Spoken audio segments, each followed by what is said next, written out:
सभी साथियों को मेरा नमस्कार। एक बार फिर से हार्दिक स्वागत है आपके अपने YouTube चैनल बी के ऑनलाइन क्लासेज में। साथियों, आज के इस वीडियो में हम अपन बात करेंगे मातृत्व अवकाश, जिसको प्रसूति अवकाश भी बोलते हैं। इंग्लिश की बात करें तो मैटरनिटी लीव, और इसी के साथ ही पितृत्व अवकाश, पैटर्निटी लीव के सभी नियमों की चर्चा करने वाले हैं। कितने दिन का मिलता है, क्या पूरा पेमेंट मिलता है, कैसे ले सकते हैं, प्रोबेशन का फर्क पड़ता है कि स्थायीकरण बीच में हो जाए तो क्या है ना, क्या क्या दस्तावेज चाहिए, सारी बात करने वाला हूं, जो कि नव चयनित साथियों के लिए तो जरूरी है ही, और वैसे भी जरूरी रहता है। ठीक है साथियों, तो पूरी चर्चा करने वाले हैं एक एक चीज के। आप ध्यान से पूरा वीडियो देखना, आप सभी की प्रॉब्लम इसमें आ जाएगी। क्या क्या आपके सवाल जवाब रहते हैं, उन सभी का मैंने प्रयास किया है एक एक हल का, मतलब हल बताने का एक एक।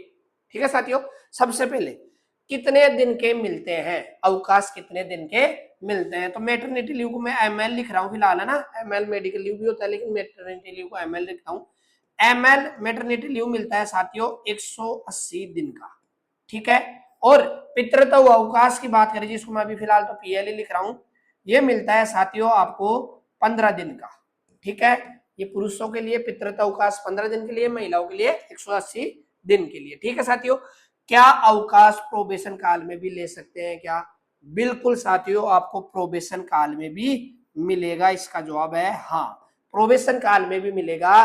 और प्रोबेशन काल में लेते हो तो प्रोबेशन काल आगे भी नहीं बढ़ेगा, आगे नहीं बढ़ेगा। आपका स्थायीकरण 2 साल बाद में उसी डेट को होगा, आगे नहीं बढ़ेगा। ठीक है साथियों, तो आप इसको ले सकते हैं।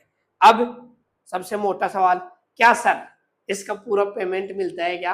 क्या अवकाश में भी वेतन मिलता है? तो मैं आपको बता दूं, ये दोनों को दोनों अवकाश सवेतनिक है, सवेतनिक है। इसका मतलब क्या हुआ कि आपको छुट्टियों का भी पूरा का पूरा पेमेंट मिलेगा, किसी प्रकार की 1 रुपए की भी कटौती नहीं होगी। ठीक है, तो खुश होने वाली बात थी, तो इसमें तो आपको मुंह पे मुस्कान आ जानी चाहिए थी। ठीक है साथियों, तो ये रही वेतन की बात। अब आगे बात करूंगा, वो तो प्रोबेशन वाली चीज है, स्थायीकरण बीच में वगैरह हो जाता है, तो उसके लिए भी बात करेंगे। भाई पूरा 180 दिन का पेमेंट मिलेगा, और 15 दिन का पूरा पेमेंट भी मिलेगा। ठीक है साथियों, अवकाश के लिए आवेदन कैसे करें? तो साथियों, मैं अवकाश के लिए आवेदन की बात करूंगा, तो ये साला दर्पण से ही होता है। ऑनलाइन आवेदन करना पड़ता है आपको, अपने पीओ को, जो डीडीओ होता है ना, उसी को आवेदन करना पड़ता है। ऑनलाइन आवेदन करना पड़ेगा और उन्हीं से स्वीकृत कराना पड़ेगा। मैं आज ये बता भी देता आपको स्टाफ लॉगिन पर कैसे क्या होता है एप्लीकेशन करने का, फिर कभी नेक्स्ट वीडियो में बता दूंगा, है ना। ऑनलाइन स्टाफ लॉगिन से ही करना पड़ेगा आवेदन, क्योंकि अभी आज साइट चल रही नहीं है, तो स्टाफ लॉगिन से ही करना पड़ेगा। जैसे एप्लीकेशन लिखते हैं नॉर्मल, उसी में मैटरनिटी लीव का ऑप्शन आता है, तो मैटरनिटी लीव उसमें रहता है, और ऐसे पैटर्निटी लीव भी रहता है उसमें। वो ऑप्शन क्लिक करके आपको 15 दिन 180 दिन के लिए आवेदन करना होता है। ठीक है साथियों, इसके अलावा स्थायीकरण अगर अवकाश के बीच में हो तो वैसे तो देखो कार्मिकों के लिए सुविधा है स्थायीकरण के लिए, इस चीज के लिए। पुरुषों के लिए तो क्या होता है, जैसे मैंने आगे भी बताया है, पुरुषों के लिए तो 15 दिन का, है ना, 15 दिन का रहता है। तो डिलीवरी से पहले, डिलीवरी डेट शामिल होनी चाहिए उसमें, है ना।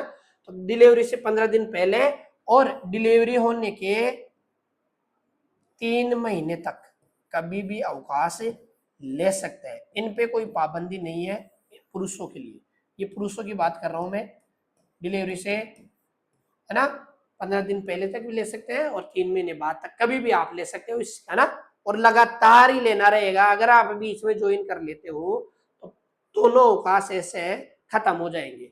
अगर 180 दिन के बीच में भी आप ज्वाइन कर लेते हो तो भी खत्म है, 15 दिन के बीच में ज्वाइन कर लोगे तो भी खत्म है। तो ये लगातार अवकाश लिए जाते हैं, तो इस चीज का आप ध्यान रखिएगा। ठीक है, अब स्थायीकरण अगर महिलाओं की बात करें, तो महिलाएं अगर जाती है, जैसे प्रोबेशन में चली गई, मान लो किसी का प्रोबेशन, अभी बात कर लेते हैं, जैसे 10 अगस्त को होने वाला है। ठीक है, 10 अगस्त को होने वाला है, समझना अच्छे से। 10 अगस्त 2026 को प्रोबेशन कंप्लीट होने वाला है, और डिलीवरी इससे पहले हो जाती है, भले 8 अगस्त को हो, भले 1 अगस्त को हो। मैं मान लेता हूँ डिलीवरी अगर 1 अगस्त को हो जाती है, ध्यान से समझ रहे इसको। 1 अगस्त को हो जाती है, तो जब 1 अगस्त से ही ऑनलाइन आवेदन करना पड़ेगा। महिलाओं के लिए यह शर्त है कि आप अवकाश कैसे भी लो, लेकिन डिलीवरी की डेट उसमें शामिल होनी चाहिए। 180 दिन के अवकाश में डिलीवरी की डेट आनी जरूरी होती है। जैसे गर्मियों की छुट्टियों में हो जाता है, जैसे 25 जून ग्रीष्मकालीन अवकाश में हो जाता है, 25 जून 24 जून को, तो आप कई दिमाग लगाने लग जाओ भाई 6 दिन का अवकाश खराब हो जाएगा, अपन आवेदन नहीं करते हैं ऑनलाइन। नहीं, डिलीवरी डेट उसमें शामिल होनी चाहिए, तो आपको उसी दिन आवेदन करना पड़ेगा। बोले 25 जून को आवेदन करना पड़े, 25 जून को ही आपको आवेदन करना पड़ेगा इसके लिए। तो जैसे ही आपने, जैसे मान लो ये 10 अगस्त को तो प्रोबेशन कंप्लीट होगा, 1 अगस्त को डिलीवरी हो गई, 1 अगस्त को ही आपको ऑनलाइन आवेदन करना पड़ेगा। और अब कहोगे सर पेमेंट क्या मिलेगा, तो पेमेंट आपको मैं बता दूं 6 महीने के लिए, जब भी आप ऑनलाइन आवेदन कर रहे हो और जिस दिन आपको पेमेंट मिल रहा है, लगातार 6 महीने तक वही पेमेंट मिलने वाला है ना।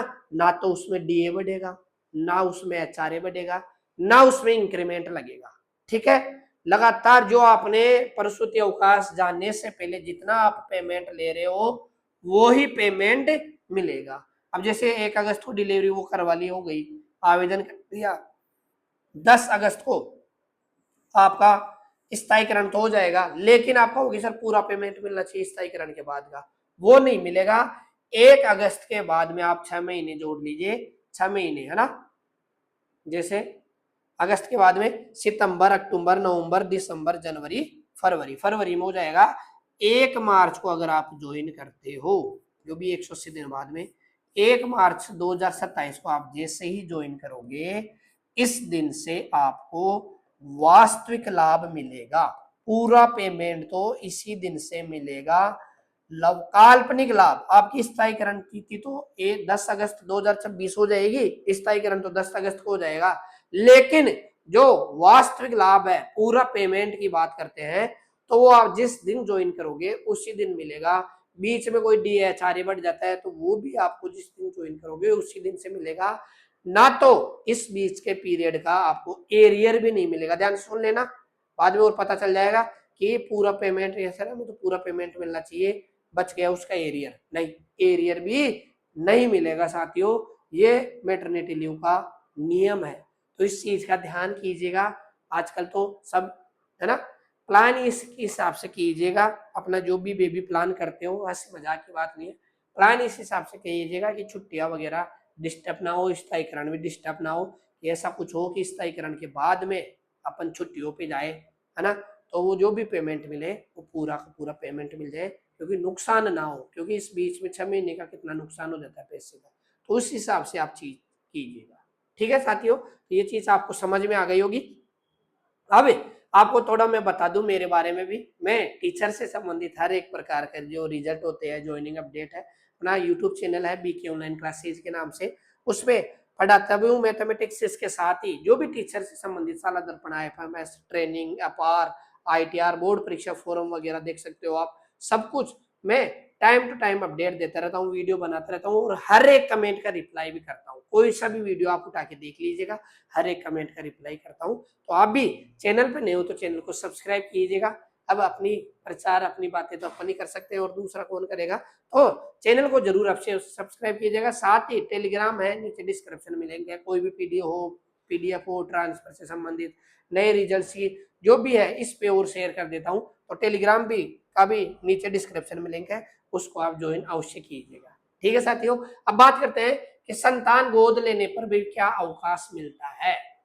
तो इसके लिए मैं बता दूं, बिल्कुल मिलता है, ये अवकाश बिल्कुल मिलता है। अगर आपकी 2 से संतान कम है, 1 संतान या संतान नहीं है, अगर आप गोद लेते हो, अब गोद में भी साथियों नियम है, इसमें ऐसा नहीं आपने काका बाब जो भी है अपनी नॉर्मल भाषा में बोल दिया मैंने, किसी पड़ोस का ले लिया, आसपास में बड़े भाई का, छोटे भाई बहन का, किसी का भी ले लिया, तो वो गोदनामा नहीं चलता है इसमें।